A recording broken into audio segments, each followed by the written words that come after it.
Hello everybody, Sparkster1701 here, and today we're going to be taking a look at my first Transformer Legends video. And for those of you who saw my Robocon haul video, this one is one of them that you saw, and a lot of you have been asking to see reviewed. This is the Legends version of Arcee. This version of the toy was released in early 2015 and was likely discontinued by 2016, but is still readily available at many conventions.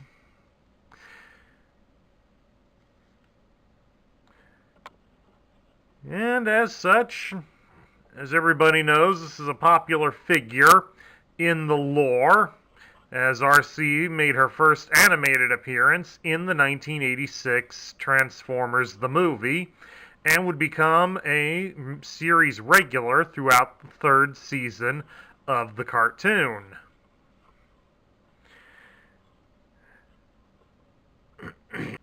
Sorry for the long pauses, folks. Seem to be having a little trouble with my throat. Anyway, let's see if we can continue this review. As stated earlier, Arcee was a mainstay throughout the third season of the cartoon, making far more appearances than many of the other female Autobots, as they were only featured throughout Season 2, and no mention of them would be given during Season 3. Early in Season 4, however, Arcee would be reformatted to be a headmaster, where she would become bonded with Spike's son Daniel. But the less said about that, the better. But it does bring in an interesting bit of trivia, as around that time, Hasbro was giving serious thought to having a toy made of Arcee due to the character's popularity. Since she was being reformatted into a headmaster in the cartoon, there were plans to redo the Chrome Dome toy to be made into an Arcee toy. But as the fourth season of the cartoon was not aired nationwide, if at all, the idea was scrapped and thus never came to fruition. So we can only wonder and marvel at what could have been.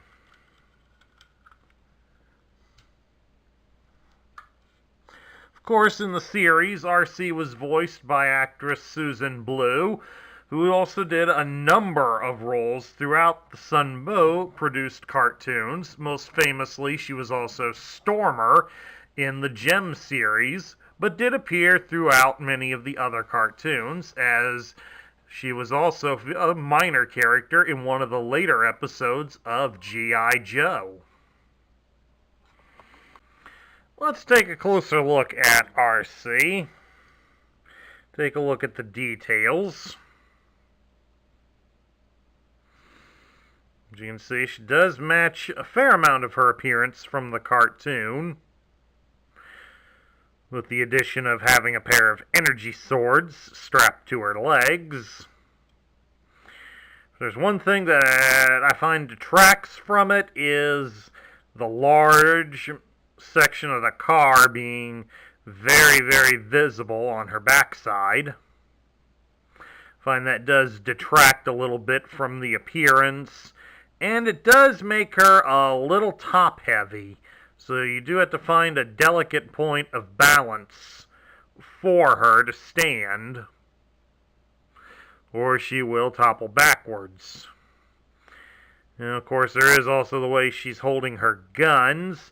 That's due to the fact that down here at the bottom of her hands, as you can see, there's just a slight bit of plastic that's sticking inward a bit. So the hand is not fully open, so it does not allow her to hold her guns properly, but I guess beggars can't be choosers, but I think we would have been better off if she could have at least held her guns a little bit better. But what we lack in that, we do make up for in articulation. Arcee's head is on a ball joint that allows her to move her head up and down, and it can turn side to side.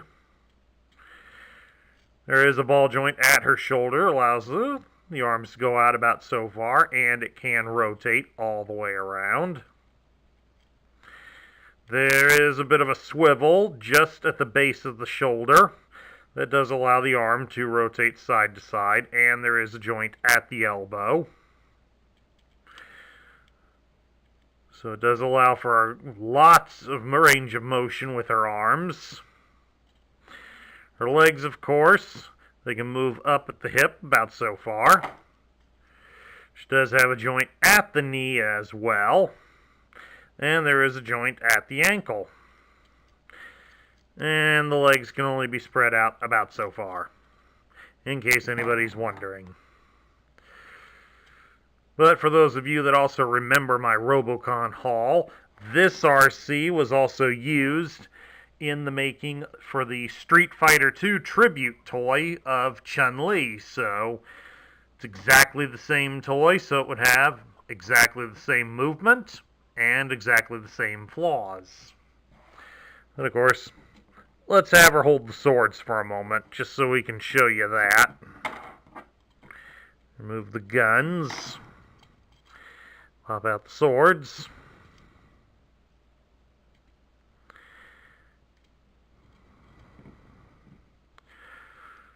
I should be better off with a pair of Star Wars lightsabers. What do you think, fans? And there we go. There she is, holding her swords.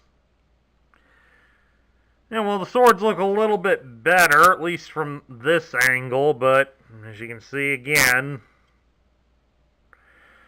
the swords really aren't going in that far into her hands, so a skilled swordsman would be able to disarm her. So one strike again, another strike against the figure. Sorry, folks. Well, now we've gotten rid of all of our accessories, let's show you off how to transform Arcee. First thing we got to do is separate the front chest panel from at the hip. And next, we're going to go around here to the back side, and we're going to raise up the front end of the car like so. Rotate the head and chest section so it goes underneath. Snap it into place. And then we'll fold down this front section of her abdomen and put it down so it covers her head, like so.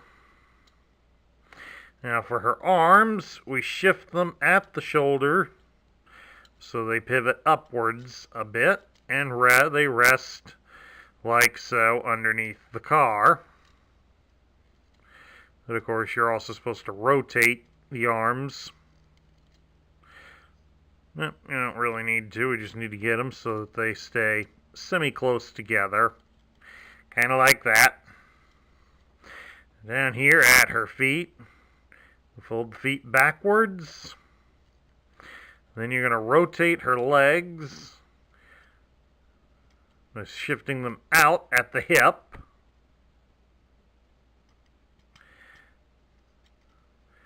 And then we rotate them forward and snap the feet in just behind the front wheels. Snap into place just like that. Now here at the back end of the vehicle, we fold out the rear bumper, lock it into place with the rear of the car, and then just bring it down and snap it into place. It's a bit of a snug fit, so it's not exactly perfect, but it does fit in. Just a matter of getting it to stay in. There we go. And then there we have it. Arcee's alternate mode. Cybertronian car. two-seater with an open cockpit.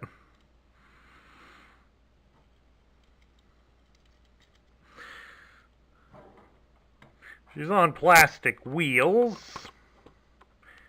Let's see how she rolls. Rolls pretty good here on this table. Now, of course, for comparison's sake, since we mentioned earlier that they would have converted Chrome Dome toys to have been an Arcee,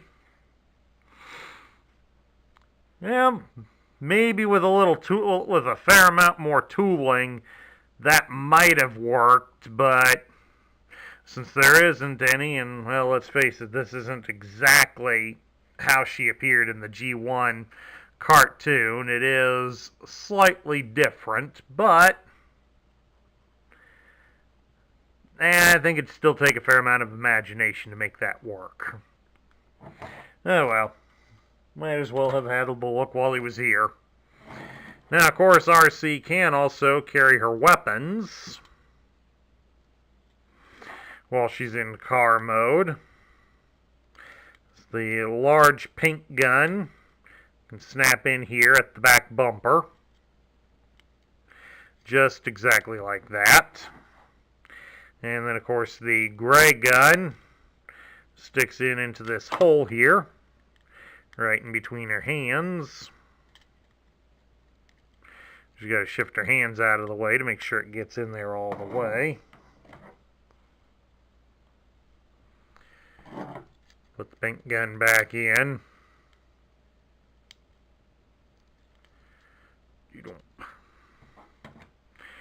Of course, doesn't affect performance whatsoever for driving.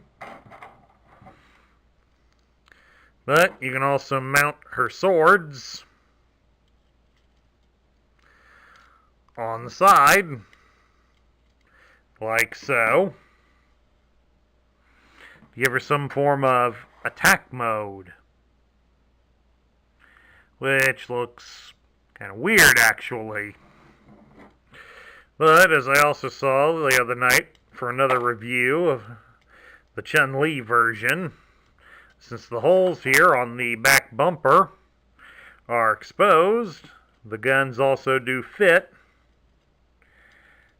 in there, and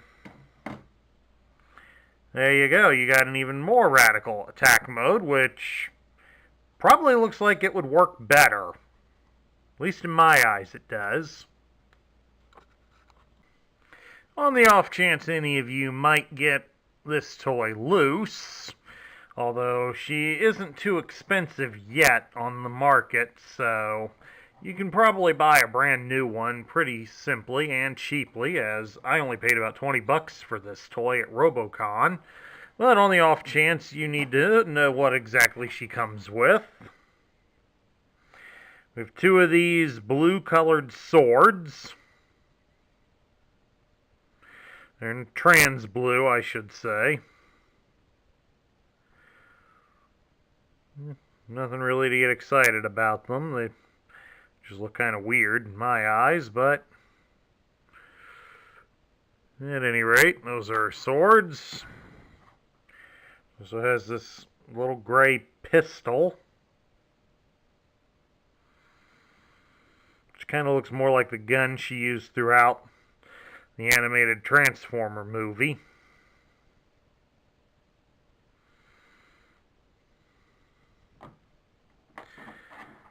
And then lastly, this pink rifle.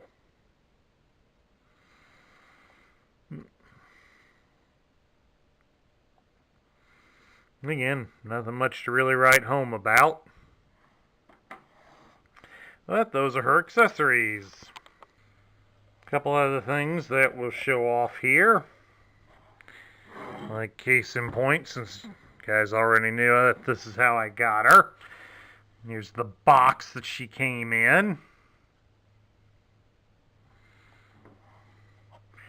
Rather stylized picture of her down here. It was Cybertronian Cruiser to Robot. And she's Legend 10, 10th toy in the series. So this side here shows full version of the artwork to use there on the front of the box. This side just has a half picture of her. There's even a close-up shot of the toy on the top of the box. Down here, a bunch of Japanese. I don't read it, so flip it around to the back of the box. And basically, we have more Japanese, but pictures of her in the robot and the vehicle mode. And a bunch of other stuff. From Takara Tomy when they made this toy. Made in Vietnam. And then, of course, right here, we've got the instructions. You open it up and you get the full picture of her. It's the robot. On the back side of it, I guess this is probably a bio of some sort. Robot mode and the car mode, and we do have her tech spec. So we'll go ahead and go over that. It lists her strength as 8, her intelligence 6, her speed is 8, her endurance and rank are 5, her courage and fire blast are 7, and her skill is 9. Now, while we can't determine her function from this, the More Than Meets the Eye guides lists her function as warrior. So, that comes off about right. Basically, generic soldier. Although it'd be nice if there was something a little more specialized, but can't argue. Of course, inside the instructions, we first get this webcomic. It's in Japanese and kind of shows her as a happy homemaker for some strange creature here. And at any rate, rushes the thing off to school, and this is the panel I like the most. A nice homage to the animated movie. The scene near the end inside Unicron. And just some more general weirdness. Then again, I've been a fan of Japanese animation for a long time, so I know that this stuff does tend to get a little strange. And then we open it up, and here we go. We got the instructions. Top part here basically just shows how to fit her guns onto the underside and mount her swords on the sides of the car. And then, of course, how to transform her into the robot.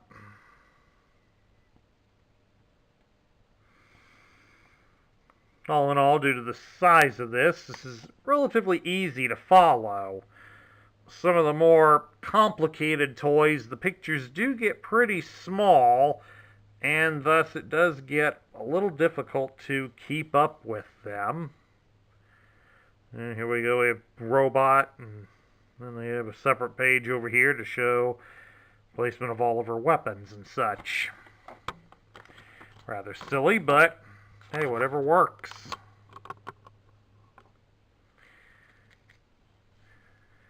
Now, normally I would probably consider comparing her to a G1 counterpart, but as stated earlier, there wasn't one. And I've yet to find any evidence beyond what I've read about the possibility of converting Chrome Dome toys to be Arcee.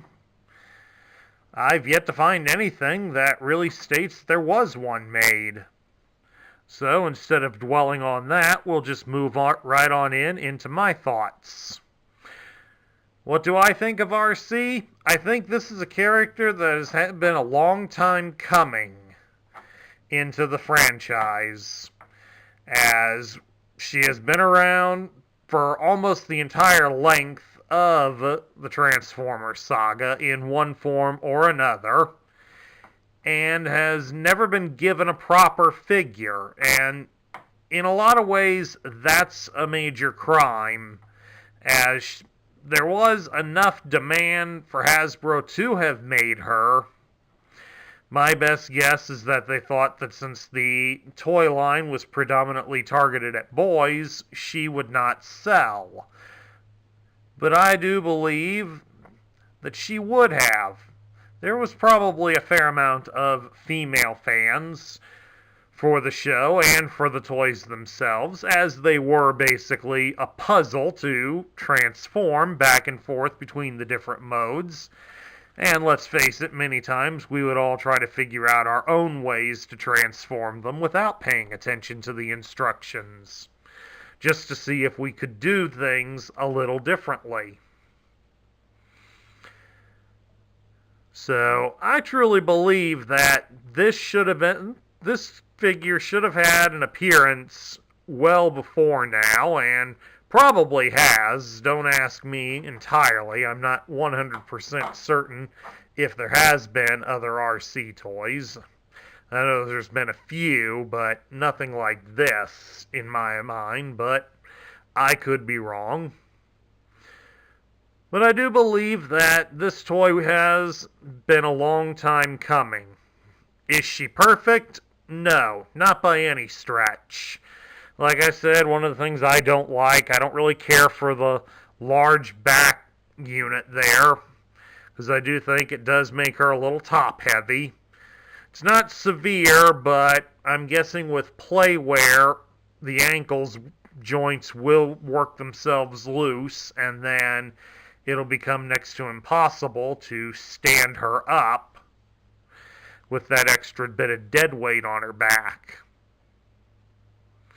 The articulation, it's very good, but of course it benefits from it being a modern toy, not one of the 1980s originals.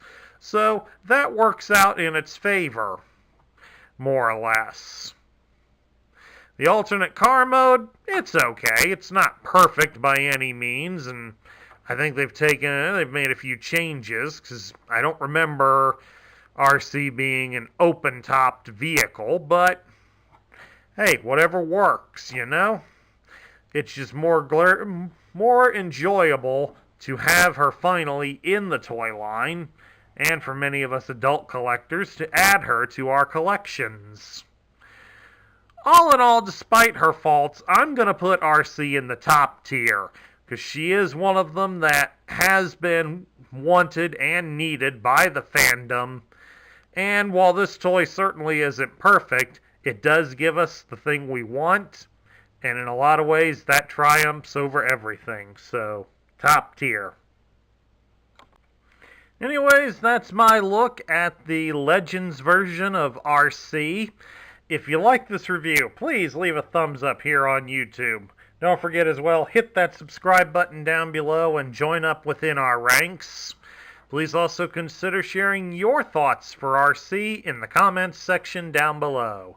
This is Sparkster1701 saying I'll catch you all later.